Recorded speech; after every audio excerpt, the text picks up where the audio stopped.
একটি ঘোষণাপত্র প্রকাশ করেছেন বর্তমান সরকার। এই ঘোষণাপত্র বাংলাদেশের কোন বুদ্ধিজীবী অথবা প্র্যাকটিশনার তৈরি হয়নি।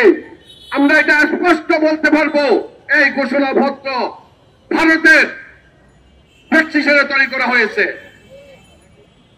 যদি এই ঘোষণাপত্র বাংলাদেশে তৈরি করা হতেন, তাহলে সর্বপ্রথম এই ঘোষণাপত্রে পিলখানার হত্যাকাণ্ড এবং 2013 সালে রাতের আধারে হাজার হাজার আলেম হত্যা করেছেন শাপলা চত্বরে, এই দুইটা বিষয় সর্বপ্রথম এটাতে সংযুক্ত থাকতেন। প্রিয় ভাইয়েরা, 2009 সালে পিলখানাতে একটা পরিকল্পিত হত্যাকাণ্ড করেছিল। যেই হত্যাকাণ্ড তৎকালীন সরকার শেখ হাসিনা সহ তার দূষণেরা এই হত্যাকাণ্ড করিয়ে 11,519 জন বিডিআর সদস্যকে তারা মিথ্যাভাবে চাকরিচ্যুত করেছেন এবং জেল জুলুমের অত্যাচার স্বীকার করেছেন।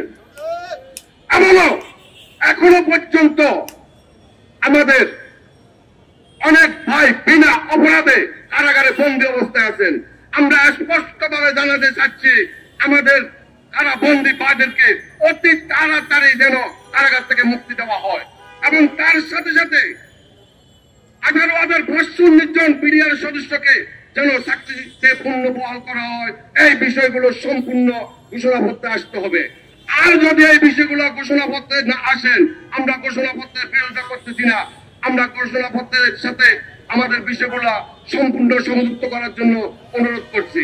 যদি সংযুক্ত করা না হয়, তাহলে এই ঘোষণাপত্র আমরা প্রত্যাখ্যান করবো বিডিআর কল্যাণ পরিষদের পক্ষ থেকে।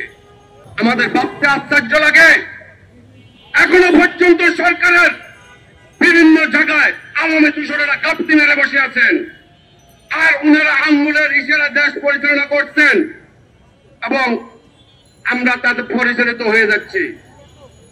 আমরা স্পষ্টভাবে বলতে চাচ্ছি, এই ঘোষণাপত্রে পিলখানার হত্যাকাণ্ড এবং শাপলা চত্বর 47 এবং 18 কোটা সংস্কার আন্দোলন, প্রত্যেক বিষয়গুলো এই ঘোষণাপত্রে সংযুক্ত করতে হবে।